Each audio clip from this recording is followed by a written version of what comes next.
He was only 5 years old. But when the door to that old house opened, he didn't need any help finding the basement. And when he got down there, he looked at me and whispered something that still freezes me to my core. It was a Sunday afternoon, late fall, the kind of day when the sky is too clear, but the wind cuts right through you. We were doing something we loved, visiting old houses in the countryside, just out of curiosity, for the charm of forgotten places. Me, my husband, and Ethan, our 5-year-old son. We found a house at the end of a dirt road, surrounded by enormous trees, creaking wooden floors, cracked windows that looked like eyes that had been closed for decades. The kind of place that holds its breath when someone walks in. Ethan didn't want to get out of the car. He was crying. Said he didn't want to go. Wouldn't explain why. Just cried, clutching his seatbelt, his eyes fixed on the house. But when my husband opened the car door and held his hand, something changed. He stopped crying. Instantly.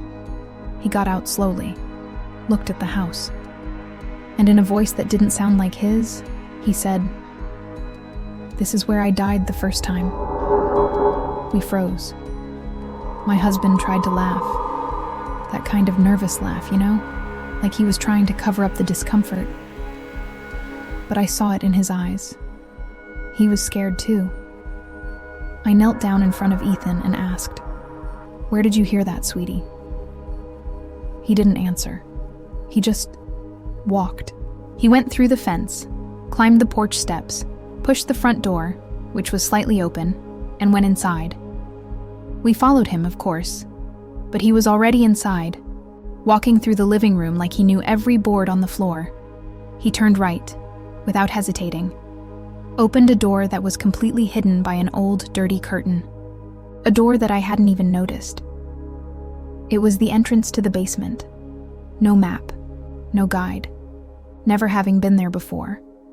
Like he had come home. We went down after him. The basement was exactly what you'd imagine.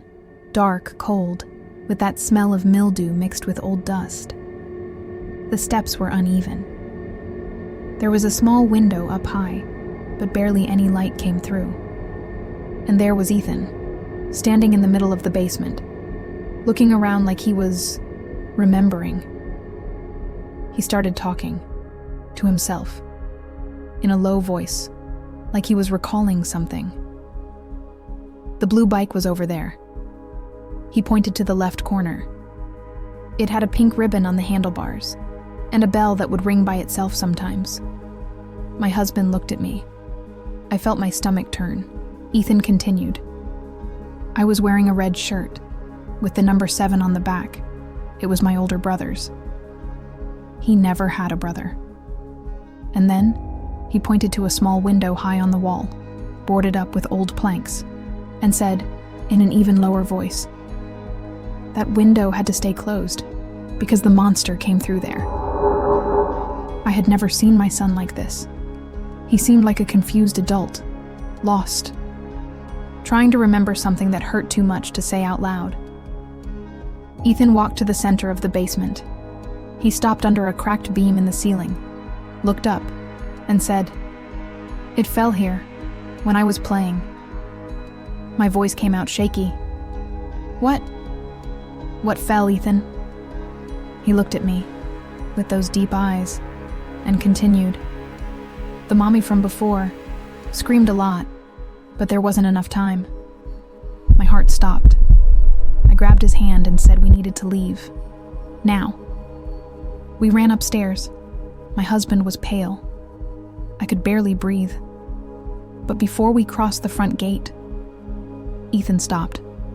He let go of my hand, walked over to an old crooked tree in the corner of the yard, touched the trunk, and said, almost crying, "This is where they buried the little pet. He was my best friend." I had never talked to him about death, never used that word around him, but he knew.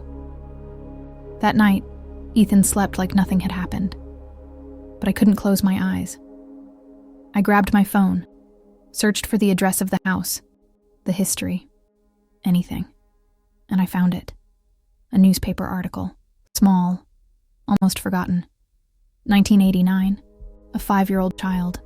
Domestic accident. Ceiling beam in the basement. He was playing with a blue bicycle. The mother was in the kitchen. She heard the noise. But when she came down, it was too late. His name? Ethan. Ethan James Miller. The same name as my son. Since that day, he's never gone back there. Never talked about it again. He went back to being a normal kid, playing, smiling, growing up. But sometimes in the middle of the night, he wakes up crying. And when I go to his room, he looks at me with those deep eyes and whispers, "I think now it's going to be the last time." And I never know if he's talking about a dream or a memory